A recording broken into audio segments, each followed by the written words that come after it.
खबर आपको बता दें, उधमपुर में संदिग्ध आतंकवादी देखे गए हैं। पुलिस ने संदिग्ध आतंकवादियों पर फायरिंग भी की है। फायरिंग के बाद मौके से फरार हो चुके हैं आतंकी और आतंकियों की तलाश में इस वक्त सर्च ऑपरेशन लगातार जारी है। तो आपको बता दें, आप देख रहे हैं कि किस तरीके से जम्मू से ये खबर मिल रही है, जहां उधमपुर में संदिग्ध आतंकवादी देखे गए हैं। हालांकि पिछले कुछ दिनों से आप देख रहे हैं कि जम्मू के कुछ इलाकों को ही आतंकी अपना निशाना बनाते हुए नजर आ रहे हैं और जंगलों की पनाह लेकर वो सीधे तौर पर छुपने की कोशिश करते हैं, जिसे लेकर सर्च ऑपरेशन इस वक्त लगातार घाटी में जारी है।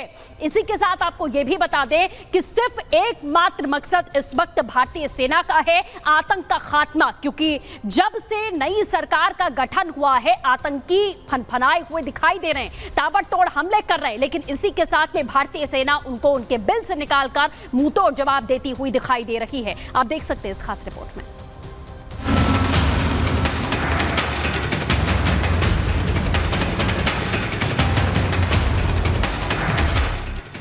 आतंकियों का नामो निशान मिटाने के लिए जम्मू कश्मीर में ताबड़तोड़ एक्शन जारी है।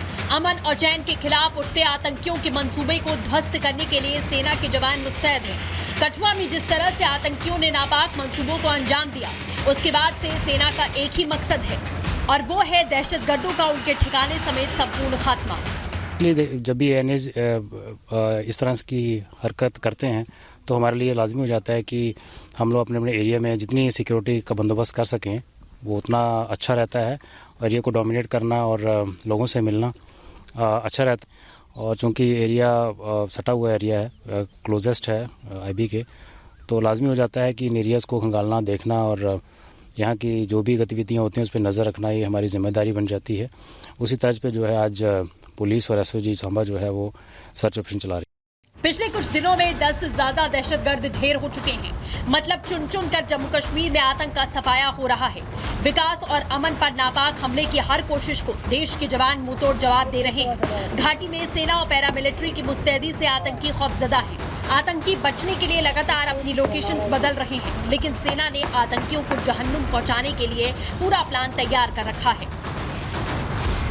डोडा के पहाड़ी इलाके में छिपे आतंकियों को सेना ने चारों तरफ से घेर लिया।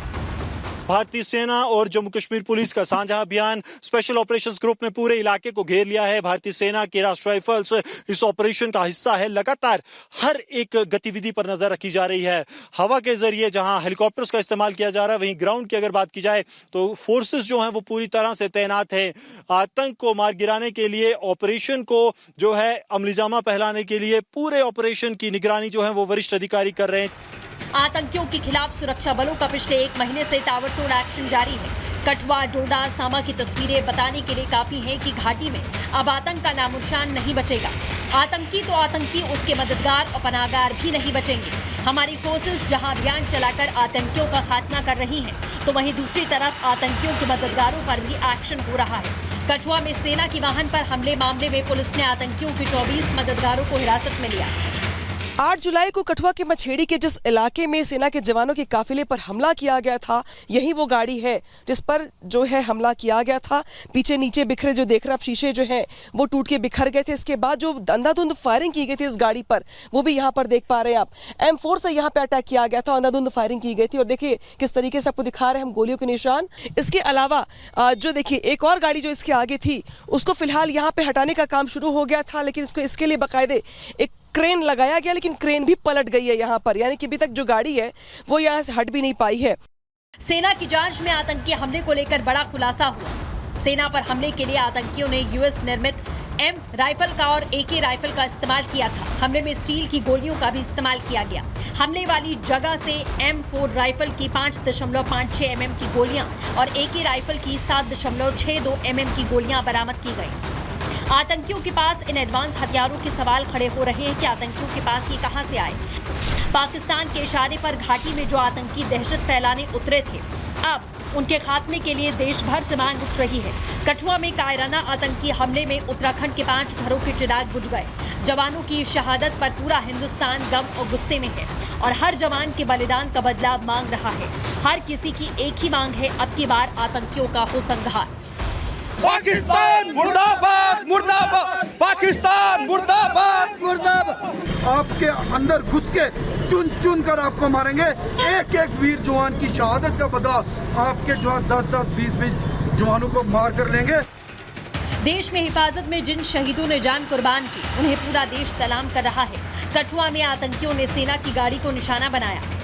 इस कायराना हमले में भारत माता के वीर जवान आनंद सिंह, कमल सिंह, विनोद सिंह, अनुज नेगी, आदर्श नेगी शहीद हो गए। जम्मू कश्मीर के कठुआ में आतंकी हमले ने पूरे देश को झकझोर कर रख दिया। अपने लाल को खोने के बाद एक मां तड़प रही है।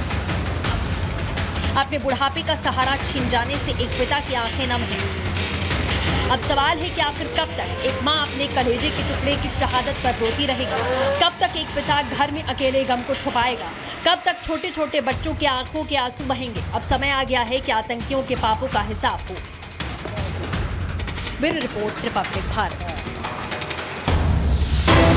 एक और बड़ी खबर आपको बता दें, जम्मू संभाग में लगातार आतंकी हमले के बाद बुलाई गई है बड़ी बैठक। बॉर्डर से सटे राज्यों की कल बैठक होगी। जम्मू कश्मीर के डीजीपी, पंजाब के डीजीपी और बीएसएफ के स्पेशल डीजी इस बैठक का हिस्सा होंगे। बैठक में अंतर्राष्ट्रीय बॉर्डर से घुसपैठ रोकने, आतंकवादियों से निपटने को लेकर रणनीति तैयार की जाएगी, क्योंकि पिछले 2 महीने से लगातार जो आतंकी गतिविधियां हैं घाटी में बढ़ती हुई नजर आई हैं, जिसको लेकर आप देख रहे हैं कि ये बैठक यहां पर की जा रही है कि किस तरीके से अंतर्राष्ट्रीय सीमाओं से भी ये गतिविधियां यहां पर देखी जा रही हैं। जम्मू कश्मीर को लेकर कल